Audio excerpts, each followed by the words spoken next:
I know that everyone's looking forward to resuming normal activities, spending more time with loved ones who have been separated over the past number of weeks, and we want to see that as well.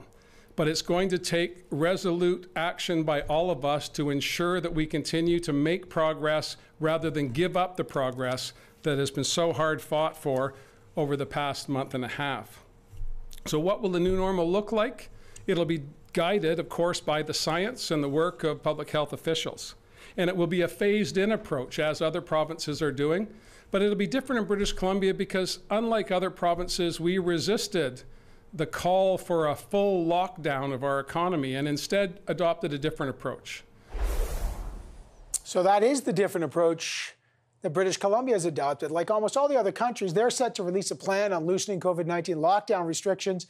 But while the situation isn't nearly as bad in BC as it is, say, in Ontario or Quebec, COVID-19 infections are still on the rise. So is it too early for any province to be, well, not just thinking about reopening, but starting to actually reopen? Do provinces need guidance from the federal government, even though it's not the federal government's jurisdiction? Let's get a sense of the situation in BC. It's a pleasure to welcome the Health Minister, Adrian Dix, back to the program. And Minister Dix, I hope you and the family are doing okay. Can you give us a sense of, I know there's an extension for 2 weeks of the state of emergency, so I'm just trying to figure this out. How is there a state of emergency and thoughts of reopening at the same time?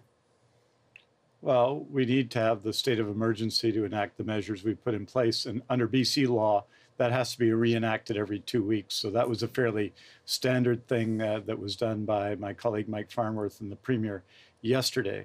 In BC, we have seen a flattening of the curve because we've taken from January a systematic science-based approach, and because the people of BC have just been extraordinary in putting in place physical distancing measures. We reached a high in BC of 149 people in hospital. Yesterday, that number was 87. A high of 72 people in critical care. Yesterday, that was 35.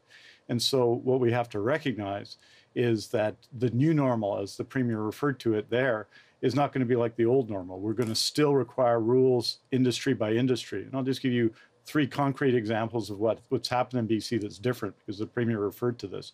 We did not shut down the construction industry in BC. With the leadership of the provincial health officer and our entire team, we put in place rules to ensure that workers were protected so that we continue to function, but they were protected.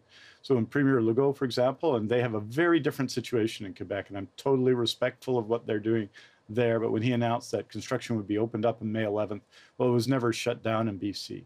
And equivalent circumstances have been true in industrial and resource industries, for example. So we've taken a different approach, but it has been based on the science. And what's really made it work is that, well, we've had fewer orders.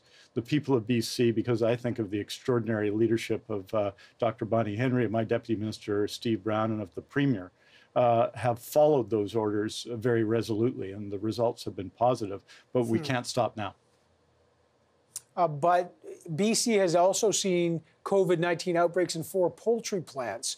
There's always a concern, you got long-term care homes, meat packing, poultry plants. These are places where social distancing is very difficult. What is your province doing to ensure that workers there are safeguarded and they don't become spreaders? Well, it's a good lesson for all of us and a good message for all of us. What happened at the poultry plants in BC, the 2, where there are 92 cases right now in BC, and the federal Mission prison, correctional facility in Mission, BC, which is our single largest case in all of BC, 120 people yesterday. It shows what can happen if you're not resolute, if you're not practicing physical distancing. So we do have to, and we are going to try and open sectors that have been previously not open or been restricted. But those rules will have to be in place. And these are lessons for all of us in what can happen when they're not.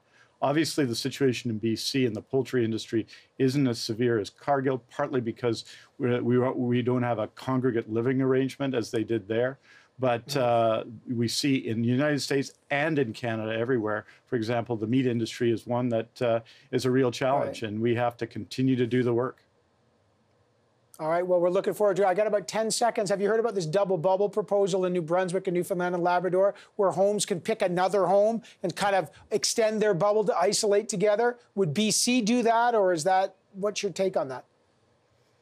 Well, it sounds interesting. What we need to do is to continue to practice physical distancing, but find ways to connect together. So those sound like interesting ideas that I hadn't heard of before, but those are the kinds of ideas that we have to look at in the days and weeks and the last months to follow. Yeah, you and I are from the generation that remember double bubble. I hope the isolation lasts a little longer than that. It was like 3 chews and you're done. I know. I like the gum in hockey cards, Evan. I don't know about you. That was before I became I came down with. That's before I came down with type 1 diabetes. But in any event, maybe one worries that these things are linked sometimes. But look, I just want to wish everyone well across the country because I know everyone's facing big challenges, and we're doing our best here in BC. Yeah, well, I really appreciate the time, and go find some of that hockey card gum. It stays good for about 40 years. Thanks, Adrian Dix.